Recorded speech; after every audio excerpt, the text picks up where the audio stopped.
નમસ્કાર, business plus સાથે હું છું અન્વી। બિઝનેસ બુલેટિનની વાત કરીએ તો ભારતીય શેર બજારમાં ત્રીજા કારોબારી દિવસે ભારતીય શેર બજારમાં ભારે ઘટાડો જોવા મળ્યો। સેન્સેક્સ 262 પોઈન્ટના ઘટાડા સાથે 59,456ના સ્તરે બંધ થયું, જ્યારે કે નિફ્ટી 93 પોઈન્ટ તૂટી 17,718ના સ્તરે બંધ થયો। સેન્સેક્સમાં 30 શેરમાંથી 23 શેર્સમાં ઘટાડો જોવા મળ્યો, જ્યારે કે 7 શેરમાં તેજી જોવા મળી।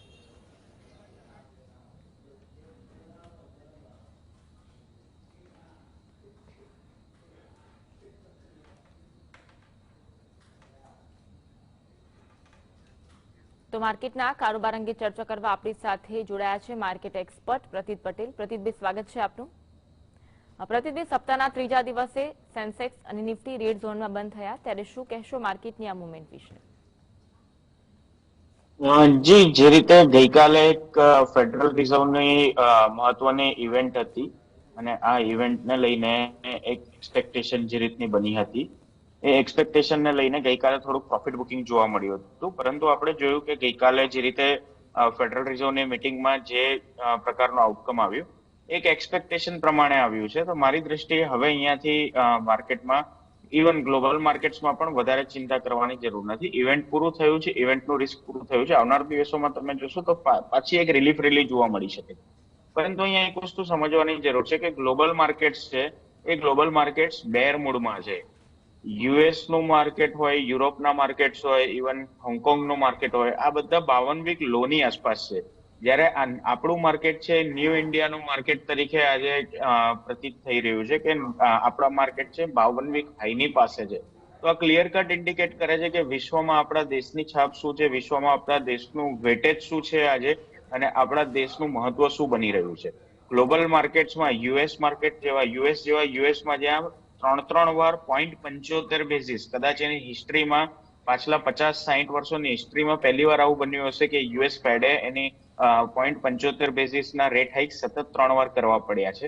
છતાં પણ ત્યાં ઇન્ફ્લેશન કંટ્રોલમાં નથી આવી રહ્યું। અને આપણા જેવા દેશ કે જે આપણે 100% ક્રૂડ ઓઇલની આયાત ઉપર નિર્ભર કરીએ છીએ, ડોલર ઇન્ડેક્સ 20 વર્ષના હાઈ ઉપર હોવાને કારણે કરન્સી રિસ્કથી પીડાઈએ છીએ, છતાં પણ આપણે જોઈ રહ્યા છે કે આપણે ત્યાં મોંઘવારીની એવી કોઈ ઇમ્પેક્ટ નથી। આપણે ત્યાં ડિમાન્ડ સતત જોવા મળી રહી છે, ઇકોનોમી સ્ટ્રોંગ જોવા મળી રહી છે, દરેક મોરચે આપણા ત્યાં સારી વસ્તુઓ જોવા મળી રહી છે, જ્યારે બીજી બધી જગ્યાએ મુશ્કેલીઓ છે। તો આપણા માર્કેટ છે એ આવનાર સમયમાં પણ આઉટ પરફોર્મ કરતા રહેશે। વિશ્વમાં જે લોકોને રોકાણ કરવું છે એ લોકો માટે પણ ઇન્ડિયા જેવી કોઈ જગ્યા દેખાઈ નથી રહી। એફઆઈઆઈ તરફથી પણ ફ્લો આવશે, એના કારણે પણ આપણા માર્કેટને હંમેશા એક એડિશનલ આલ્ફા જનરેટ થતો રહેશે। જી, એક કોલર જોડાયા છે, મનીષભાઈ જોડાયા છે। મનીષભાઈ, પ્રશ્ન? મારી પાસે આઈઆરબી ઇન્ફ્રા 250 ના ભાવના છે, તો બીજા ભાવે એવરેજ કરાય? લોંગ ટર્મ ઇન્વેસ્ટર હો તો કોઈ ચિંતા કરવાની જરૂર નથી। સારી કંપની 20-30 રૂપિયા ભાવથી નીચે નહીં જાય તો એવું તો બનવાનું નથી ને કે 250 લેશો, 249 ના થાય ને 300 રૂપિયા થઈ જાય। તો ઓપોર્ચ્યુનિટી મળી છે। જે વસ્તુ 500 નું જીન્સ મળતું હતું મોલમાં, એ જ વસ્તુ 400 નું મળે છે તો ખુશ થઈ જઈએ છે। પણ જયારે સ્ટોકની વાત આવે છે ત્યારે જો 250 વાળો 220 થાય છે તો મોઢું ચડી જાય છે। તો આવી વસ્તુ ના હોવી જોઈએ। સારા ક્વોલિટી સ્ટોક્સ નીચે મળે છે તો ખરીદવાની ઓપોર્ચ્યુનિટી રાખવી જોઈએ। વિશ્વના 2 જાયન્ટ ફંડ એ લોકોએ જે ભાવથી શેર ખરીદ્યો છે એ ભાવની આસપાસ તમને શેર મળી રહ્યો છે, તો આ એક મોટી ઓપોર્ચ્યુનિટી છે। કંપની પરફોર્મન્સ આપી રહી છે, ઇન્ફ્રાસ્ટ્રક્ચર સેક્ટરમાં રોકાણ થઈ રહ્યું છે। આપણે બહાર જઈએ છીએ તો જોઈ રહ્યા છે કે નવા હાઈવે કેવા બની રહ્યા છે। તો આપણી આસપાસ જે વસ્તુનું ડેવલપ થઈ રહ્યું છે, આપણે જે કંપનીના હાઈવે પર ફરી રહ્યા છે, જે કંપની નું પરફોર્મન્સ આવી રહ્યું છે, જે કંપની આગળનું ફ્યુચર સારું બતાવી રહી છે, આ બધી વસ્તુઓ છતાં પણ જો એ જ શેર નીચામાં ખરીદવાની ઓપોર્ચ્યુનિટી મળે અને આપણે ક્વેશ્ચન માર્ક કરીએ તો મને લાગે છે કે ઓપોર્ચ્યુનિટી મિસ જ થવાની છે। જે રીતે લોકો 15,200, 15,500 માં 14,000 ની રાહ જોઈને ઓપોર્ચ્યુનિટી શોધતા હતા, એ લોકો આજે પણ માથું ખંજવાળી રહ્યા છે। આવી જ વસ્તુ થશે। તો સારા ક્વોલિટી સ્ટોક્સમાં ઉપરના લેવલે ખરીદી થઈ હોય, ચિંતા કરવાની જરૂર નથી। ડેફિનેટલી એવરેજ કરવી જોઈએ, પરંતુ એવરેજ એ રીતે કરવી જોઈએ કે એવું ના થાય કે પછી બધું જ પૈસા તમારા એક સ્ટોકમાં જતા રહે। તો એવરેજ કરવા માટેના કેટલાક ક્રાઇટેરિયા છે કે કેટલાક પર્સન્ટેજ થી વધારે તમારું રોકાણ એક સ્ટોકમાં વધી ના જવું જોઈએ, અને એક લેવલથી આસપાસથી વધારે ઝડપથી એવરેજ ના થઈ જવી જોઈએ। તો આ બધી વસ્તુઓ તમારે મેચ થતી હોય, ડેફિનેટલી લોંગ ટર્મ માટે તમારે અહીંયા એવરેજ આઉટ કરવાનો પ્રયત્ન કરવો। જી, કોલર જોડાયા છે, દીપકભાઈ જોડાયા છે। દીપકભાઈ, પ્રશ્ન? ગુડ મોર્નિંગ પ્રદીપભાઈ। મારે રેઇન ઇન્ડસ્ટ્રી, RAIN, રેઇન વરસાદ, ઇન્ડસ્ટ્રી કેમિકલનો શેર 1 થી 2 વર્ષ માટે લેવાની ઈચ્છા છે, મને સલાહ આપશો? કોમોડિટી રિલેટેડ સ્ટોક દૂર રહેશો એ વધારે બેટર રહેશે. અને ખાસ કરીને એવી કોમોડિટી કંપનીઝ કે જે યુરોપમાં, યુએસમાં, એટલે કે બહારની જગ્યાએ જે મુશ્કેલીઓ છે ત્યાં કામ કરતી હોય. આપણી પાસે ડોમેસ્ટિક લેવલે કેટર કરતી કંપનીઓનો ઢગલો છે કે જે આપણા માટે કામ કરી રહી છે અને આપણા ત્યાંથી ડિમાન્ડ આવી રહી છે ને એ કંપનીઓનું ફ્યુચર સારું લાગી રહ્યું છે.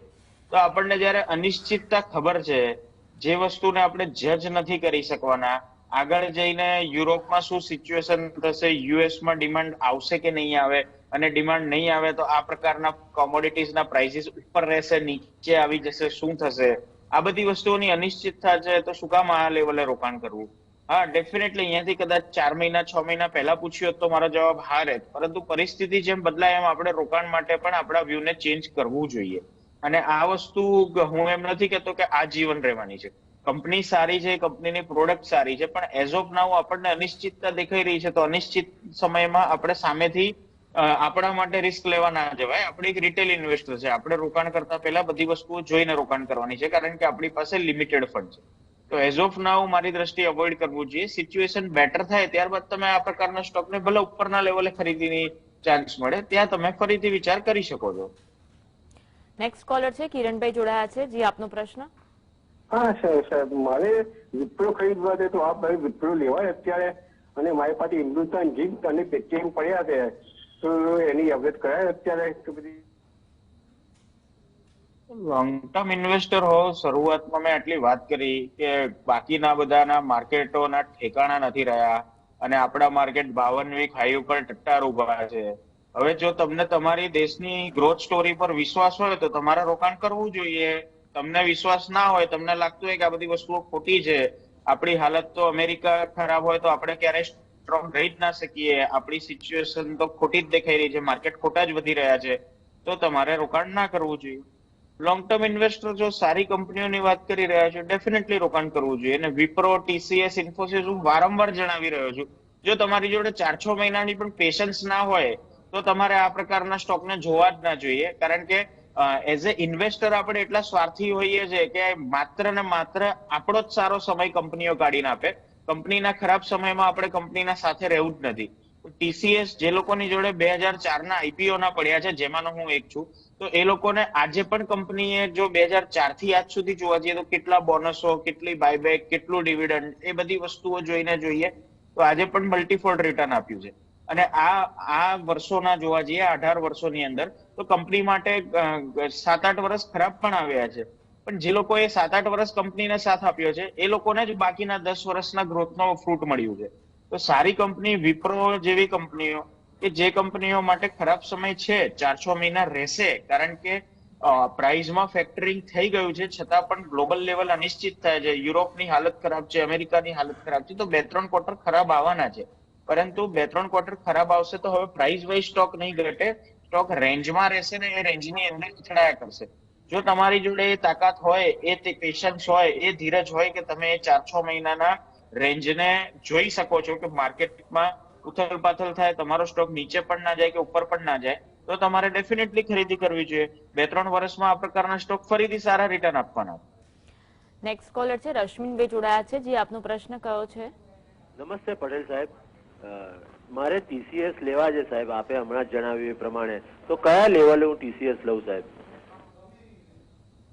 લેવલ તો ઉપરથી ભગવાન આઈને ઉતરશે તો પણ એ તમને લેવલ નહીં આપી શકે. એટલે લેવલ તો મારું આના પહેલા મારો જવાબ સાંભળ્યો ને છેલ્લા હું 1-1 મહિનાથી જણાવી રહ્યો છું, 2-3 મહિનાથી જણાવી રહ્યો છું. તમે એવું કહેવા માંગશો કે એક્ઝેક્ટ એ જ લેવલ આવે કે જ્યાંથી સ્ટોક ફરવાની શરૂઆત થાય ને હું લઈ લઉં? સાહેબ, એવી વસ્તુ નથી થવાની. તો 3200 માં પણ ટીસીએસ સારો લાગતો હતો, તમે 3200 માં નથી લીધા તો તમે થોડા વધારે નસીબવાળા છો કે તમારે 3000 માં લેવાનો ચાન્સ મળી રહ્યો છે, તો તમે 3000 માં લો. અહીંયાથી બીજા 100-200 રૂપિયા ઘટે છે તો બીજા એવરેજ કરો. તમને કોઈ માથે બંદૂક મૂકીને તો કહેતું નથી કે 3000 માં તમે ટીસીએસ નહીં લો એક સાથે તો પછી તમને 2900 માં કે 2800 માં લેવા નહીં મળે. તો માર્કેટને ટાઈમિંગ કરવા ના જાઓ. આખી દુનિયાના કોઈ પણ વ્યક્તિ કે ઉપરથી આવીને ભગવાન પણ માર્કેટને ટાઈમિંગ નહીં કરી શકે. માત્ર ને માત્ર સારા ક્વોલિટી સ્ટોક્સને તબક્કાવાર ખરીદી કરવાનો પ્રયત્ન કરો. બાજુવાળાને 10 રૂપિયામાં આવી ગયો, મારા 10.5 રૂપિયામાં કેમ લઉં, આવી બધી વસ્તુઓથી બહાર નીકળો. આ માર્કેટમાં જેટલા સારા સ્ટોક્સને જેટલો લાંબો સમય હોલ્ડ કરશો એટલા મોટા પૈસા બનશે. આનાથી મોટું સિક્રેટ આ માર્કેટનું કોઈ નથી. પરંતુ આ વસ્તુ ઉપર આપણે ક્યારેય ધ્યાન જ નથી આપતા અને આનાથી બીજી બધી વસ્તુઓ ઉપર આપણે ફોકસ કરીએ છીએ. માર્કેટ શું લાગે છે, બોટમ ક્યાં બનશે, ટોપ ક્યાં બનશે, કયું સેક્ટર ચાલશે, શું સ્ટોક ચાલશે. આ બધી વસ્તુઓનો કોઈ મતલબ જ નથી. જો તમે સારા ક્વોલિટી સ્ટોક્સને સાયલેન્ટલી પોર્ટફોલિયોમાં રાખીને એને સમય આપશો, તમારા પૈસા બનવાના જ છે. આનાથી મોટું કોઈ રોકેટ સાયન્સ નથી. તો TCS જેવા સ્ટોક્સ ડેફિનેટલી તમે ખરીદી કરો. કન્ડિશન એક જ કે 4 થી 6 મહિના સ્ટોક હજી નથી ચાલવાના. આ 4 થી 6 મહિનાની અંદર તમે 3 થી 4 ટુકડે ખરીદી કરી લો અને ત્યારબાદ 2-3 વર્ષ આવી કંપનીઓને આપો તો તમારા પૈસા બનશે. એમાં કોઈ બેમત નથી. પણ એવું બી બની શકે કે 4-6 મહિના કરતા પહેલા પણ સ્ટોક ચાલવાના શરૂ થઈ જાય. એટલે સ્ટોકને ટાઈમિંગ કરવાનો પ્રયત્ન ના કરો, કારણ કે આ બધા સ્ટોક્સ ઓલરેડી બોટમ આઉટ થઈ ગયા છે. ટાઈમ વાઇઝ કરેક્શનના તબક્કામાં છે. કેટલો ચાલશે એનો કોઈ આઈડિયા નથી. જી પ્રતિનિધિ આગળ પણ જોડાયેલા રહેજો, આગળ પણ આપનું માર્ગદર્શન મેળવીશું. તો આ સાથે જ બિઝનેસ પ્લસમાં આગળ વધીએ, રોકાઈએ એક બ્રેક માટે.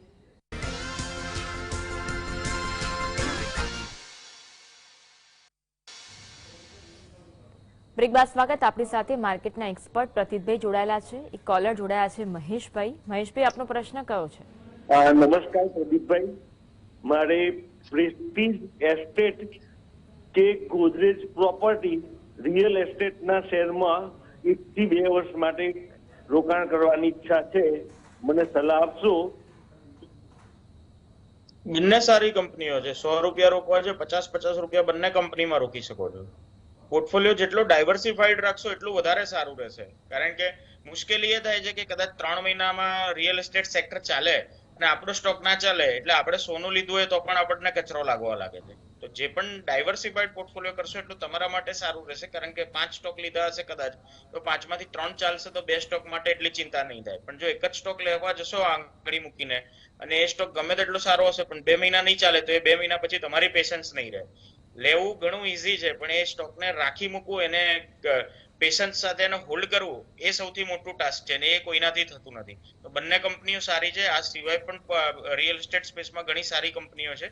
તો જરૂરથી તમે જે ક્વોલિટી વાળી કંપનીઝ છે, જેને અહીંયાથી વારંવાર રેકમેન્ડ પણ કરેલી છે, કોલ્ટે પાટીલ હોય કે બ્રિગેડ એન્ટરપ્રાઇઝ હોય, ઘણા બધા સ્ટોક રેકમેન્ડ પણ કરેલા છે, તમે ધ્યાનમાં રાખી શકો છો. નેક્સ્ટ કોલર છે દિલીપભાઈ જોડાયા છે. જી, આપનો પ્રશ્ન. નમસ્તે પ્રતિભાઈ, મારે HFCL લેવા છે, તો ક્યાં સ્ટોક લોસ લેવાય? HFCL માં અહીંયાથી શોર્ટ ટર્મમાં કોઈ ઝડપથી અપમૂવ આવે એવી સંભાવના ઓછી છે. પાછલા 2-3 ક્વાર્ટરથી આ સેક્ટરમાં મુશ્કેલીઓ જોવા મળી હતી. સેક્ટરનું ફ્યુચર સારું છે અને સ્ટોક બોટમ આઉટ પણ થઈ ગયો છે, પણ ક્યાં તમારું હોરાઇઝન શું છે મને નથી ખબર. તમે જે એટલું જ જણાવ્યું છે HFCL લેવા છે, કયા સ્ટોક લોસ લેવું. તમારે ટ્રેડિંગ માટે લેવા છે તો ટ્રેડિંગ પર્પસનો સ્ટોક હજુ નથી. ટ્રેડિંગ પર્પસનો સ્ટોક 83 ઉપર ક્લોઝિંગ આવ્યા પછી થશે. 83 ઉપર ક્લોઝિંગ આવ્યા બાદ તમે ટ્રેડિંગ માટે ખરીદી શકો છો. ઇન્વેસ્ટમેન્ટ કરવું છે તો તમે 75 થી 65-60 ની વચ્ચે તબક્કાવાર 3-4 ટુકડે કરી શકો છો. કન્ડિશન એક જ કે હજુ એકાદ ક્વાર્ટર ખરાબ આવી શકે છે, ત્યારબાદ સળંગ 3-4-5 ક્વાર્ટર સારા આવે એવી સંભાવના દેખાઈ રહી છે. તો લાંબા ગાળાનો વ્યૂ હોય તો ડેફિનેટલી ઘટાડામાં તબક્કાવાર ઇન્વેસ્ટમેન્ટ કરી શકો છો. ટ્રેડિંગ કરવું હોય તો 82-83 ઉપર ક્લોઝ આવ્યા પછી કરી શકો. પ્રતિનિધિ, તમારા મતે મિડકેપ માટે કયા 2 શેરમાં રોકાણ કરી શકાય? સેક્ટર વાઇઝ જોવા જઈએ તો ઘણા બધા સેક્ટર સારા લાગી રહ્યા છે. તો સેક્ટરમાં ખાસ કરીને કયા સેક્ટરને અવોઇડ કરવા એ પહેલા ધ્યાન રાખવું.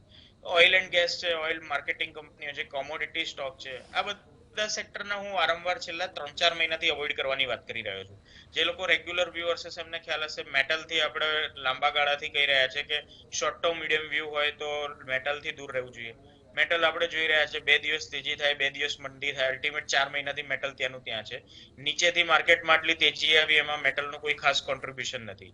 એવી રીતે oil and gas, oil marketing કંપનીઓનું કોઈ ખાસ કોન્ટ્રીબ્યુશન નથી. આ બધા એવા સેક્ટર છે અને આના સિવાય જે ગ્લોબલ અનિશ્ચિતતા સાથે જોડાયેલા સેક્ટર છે એને અવોઇડ કરવા જોઈએ. કારણ કે આ બધા સેક્ટરમાં ગ્લોબલ લેવલે શું થશે, ક્યાં કોનું કેટલું એક્સપોઝર છે, આ બધી વસ્તુઓનો આપણને આઈડિયા નથી અને એ બધી વસ્તુઓ જ્યાં સુધી સ્ટેબલ થશે ત્યાં સુધી આ બધા સેક્ટરમાં રિટર્ન બનવું મુશ્કેલ છે. પરંતુ ડોમેસ્ટિક લેવલે જે કન્ઝમ્પશન છે એવા સેક્ટરને, એવા સ્ટોકને તમે ધ્યાનમાં રાખો તો એ વધારે સારું રિટર્ન આવનાર સમયમાં આપી શકે. બેંક નિફ્ટીમાં કેવી મૂવમેન્ટ રહેશે? બેંક નિફ્ટીમાં વોલેટાલિટી હવે વધારે જોવા મળશે. આવતા સપ્તાહે હવે આરબીઆઈ ની પોલિસી છે. નો ડાઉટ આરબીઆઈ જે પોલિસીમાં છે એ ખાસ કરીને ફેડરલ રિઝર્વ કે ગ્લોબલ રિઝર્વ બેન્કો કરતા ઘણી એડવાન્સ રહી છે ને એટલા માટે આપણા ત્યાં કોઈ સિચ્યુએશન ખરાબ થતી જોવા નથી મળી. આપણે ખૂબ જ સારી સિચ્યુએશનમાં રહ્યા છીએ. તો મારી દ્રષ્ટિએ જે પણ રેટ હાઇક થવાનો છે એક એક્સપેક્ટેડ છે, કારણ કે ગ્લોબલ લેવલે રેટ હાઇક થશે તો આપણે પણ કરવો પડશે. તો એની શોર્ટ ટર્મમાં થોડી ઘણી કે વોલેટાઇલ ઇમ્પેક્ટ પડી શકે છે, કારણ કે રેટ હાઇક અલ્ટિમેટ એ બેન્કિંગ સિસ્ટમ માટે નેગેટિવ રહેતો હોય છે. પરંતુ હજુ આપણે એવા લેવલ નથી કે જે એક્સેસ રેટ હાઇક થઈ ગયા છે. તો મારી દ્રષ્ટિએ બેંક છે શોર્ટ ટર્મમાં થોડુંક કન્સોલિડેટ થઈ શકે છે, મીડિયમ ટુ લોંગ ટર્મ માટે આઉટ પરફોર્મ રહી છે. એક કોલર જોડાયા છે, દિનેશભાઈ જોડાયા છે. દિનેશભાઈ, આપનો પ્રશ્ન. હોસ્પિટાલિટીમાં બધા જ હોસ્પિટાલિટીના શેર હાલે છે, તો એપોલો હોસ્પિટલની સબસિડરી ઇન્દ્રપ્રસ્થ મેડિકલ કેમ નથી હાલતો? 90 રૂપિયામાં બાય કર્યા છે. મને કઈ રીતે ખબર કેમ નથી ચાલતો? એવું જરૂરી થોડું છે કે સ્ટોક તમારી જોડે હોય એટલે ચાલવો જ જોઈએ. તો હોસ્પિટલ સ્ટોકમાં બી કયો હોસ્પિટલનો સ્ટોક પાછલા દિવસોમાં દરેક સ્ટોક ચાલ્યો છે? હું તમને એવા ઘણા સ્ટોક બતાવું જે નથી ચાલ્યા. સેલ્બી નો સ્ટોક છે તો એક 200 રૂપિયા વાળો 140 છે. આવા ઘણા બધા સ્ટોક છે. એટલે આવી રીતે ક્યારેય જજ ના કરવું જોઈએ. અને આ વસ્તુ હમણાં જ જણાવતો હતો કે પોર્ટફોલિયોમાં પેશન્સ સાથે આપણે કોઈ સ્ટોક હોલ્ડ કરીએ છીએ. જો બાકીના સ્ટોક ચાલશે ને આપણો સ્ટોક નહીં ચાલે એટલે વાર્તા પૂરી. આપણે જેવો ભાવ આયા નીકળો અને પછી આગળ એ મલ્ટીબેગર બનતા હોય. તો એપોલો હોસ્પિટલની સબસિડિયરી છે ઇન્દ્રપ્રસ્થ મેડિકો, આ એક હોસ્પિટલને લઈને કામ કરે છે. આ કંપની જોડે વધારે હોસ્પિટલ નથી. તો એક હોસ્પિટલ ઉપર કામ કરતી કંપનીને વેટેજ કેટલું મળે અને હોસ્પિટલની ચેઇન ધરાવતી કંપનીને કેટલું વેટેજ મળે? કાલે ઉઠીને આ એક જ હોસ્પિટલ ધરાવે છે, એક જ હોસ્પિટલમાં કોઈ પ્રોબ્લેમ થઈ ગયો તો કંપની કામ કઈ રીતે કરશે? કંપનીનો સેલ્સ કઈ રીતે આવશે? કંપનીનો ગ્રોથ કઈ રીતે થશે? તો હંમેશા વન બિઝનેસ એક જ હોસ્પિટલ હોવાને કારણે આ કંપનીને ક્યારેય એડવાન્ટેજ નથી મળ્યો. એટલે રોકાણ કરો ત્યારે આ વસ્તુ તમારે જોવી જોઈએ કે આ કંપની માત્ર એક જ બે હોસ્પિટલ ધરાવે છે. તો આમાં રોકાણ કરવું અને કાલે ઉઠીને મુશ્કેલી થશે કે કોઈ કંપની 10 હોસ્પિટલ ધરાવે છે, એની 2 હોસ્પિટલ બંધ થઈ જશે તો એને શું મુશ્કેલી પડશે? તો આ સ્ટોકને હું નથી માનતો કે ક્યારેય ઊંચો આલ્ફા જનરેટ થાય. ને વર્ષોથી 15-20 વર્ષથી નથી મળ્યો તો આગળ પણ નથી મળવાનો. કોઈ પણ ઉછાળો આવે નીકળી જવું જોઈએ. નેક્સ્ટ કોલર છે અલ્પેશભાઈ જોડાયા છે. જી, આપનો પ્રશ્ન. હેલો, આપનો પ્રશ્ન કયો છે? મારી પાસે હિમાદ્રી સ્પેશિયાલિસ્ટ કેમિકલ 67 રૂપિયાના ભાવના પડ્યા છે અને અત્યારે હાલમાં 100 ઉપર ભાવ છે. હું શું નવા ખરીદી શકું છું લોંગ ટર્મ માટે? અને મિશ્ર ધાતુ નિગમ એના પર લેવા માંગુ છું, તો યોગ્ય સલાહ આપજો. જે છે એને તમે હોલ્ડ કરો ને. 100 રૂપિયામાં ખરીદશો અને 90 થશે એટલે ફરી 100 આવશે, નીકળી જશો. એના કરતા તમારી જોડે 67 ના સ્ટોકને હોલ્ડ કરીને ચાલો. આ સેક્ટરમાં ખાસ કરીને જોવા જઈએ તો આ સેક્ટરમાં પાછલા દિવસોમાં કોઈ મોમેન્ટમ નહોતું, છતાં પણ આ કંપનીએ પાછલા ક્વાર્ટરમાં સારું પરફોર્મન્સ બતાવ્યું છે. તો એક ટ્રેલિંગ સ્ટોપ લોસ સાથે હોલ્ડ કરો. વેલ્યુએશન મોંઘા છે, પણ જો આ જ પરફોર્મન્સ સપ્ટેમ્બર ક્વાર્ટરમાં, ડિસેમ્બર ક્વાર્ટરમાં કન્ટિન્યુ રહેશે તો સ્ટોક 130-140 તરફ જવાની ક્ષમતા ધરાવી શકે છે. હાલમાં તમે 90 રૂપિયાના ટ્રેલિંગ સ્ટોપ લોસ સાથે તમારી પોઝિશનને હોલ્ડ કરો અને જેમ જેમ પ્રાઇસ વધે છે આ ટ્રેલિંગ સ્ટોપ લોસને ઉપરની તરફ લઈ જાઓ. પ્રતિતભાઈ, આજનું માર્કેટ કેવું રહેશે? સેન્સેક્સ નિફ્ટીના લેવલ ક્યાં રહેશે? એ માર્કેટ ગેપડાઉન ઓપન થશે, સ્ટોક સ્પેસિફિક રહેશે અને ઓવરઓલ ખાસ કરીને જોવા જઈએ તો થોડુંક જે રીતે વારંવાર ગ્લોબલ માર્કેટ્સના માર્કેટે આઉટ પરફોર્મ કર્યું છે, અહીંયાથી થોડુંક નીચે આવે તો ડેફિનેટલી ખરીદી કરીને જ ચાલવું જોઈએ. પરંતુ કયા સ્ટોકમાં ખરીદી કરવી એ પણ મહત્વનું રહેશે. જે સ્ટોક ઝડપથી વધ્યા છે અને વધતા જ જાય છે એમાં તમે ખરીદી કરતા રહેશો તો કદાચ ઝટકા મળી શકે છે, કારણ કે ગ્લોબલ લેવલે વોલેટિલિટી છે. પણ જે રીતે ડાઉ જોન્સ પણ ઉપરના લેવલથી જોવા જઈએ, જે રિસેન્ટલી હાઈ બનાવ્યો 34,280, ત્યાંથી ઓલમોસ્ટ 4,000 થી વધારે પોઈન્ટ તૂટી ગયો છે. તો ડાઉ જોન્સમાં પણ એક રિલીફ રેલીની સંભાવના દેખાઈ રહી છે. તો મારી દ્રષ્ટિએ અહીંયાથી મે બી તમને પહેલા 18,000 ઉપરના લેવલ્સ જોવા મળે ને ત્યારબાદ કરેક્શન આવે એવી સંભાવના પણ દેખાઈ રહી છે. જી પ્રતિતભાઈ, આજે તમે જે સ્ટોક્સ અંગે ચર્ચા કરી તેમાંથી કોઈ કંપનીમાં આપનું રોકાણ ખરું? એ મારું પર્સનલ રોકાણ નથી, પરંતુ વ્યુઅર્સને ખાસ સલાહ કે એમના જે ફાઇનાન્શિયલ એડવાઇઝર હોય એમની સલાહ લઈને જ આ બધા સ્ટોક્સ પર કામકાજ કરો. જી પ્રતિતભાઈ, આપ જોડાયા અને દર્શકોને માર્ગદર્શન આપ્યું બદલ આપનો ખૂબ ખૂબ આભાર. તો હવે જાણીએ જ્યોતિષની દ્રષ્ટિએ કેવું રહેશે શેર માર્કેટ.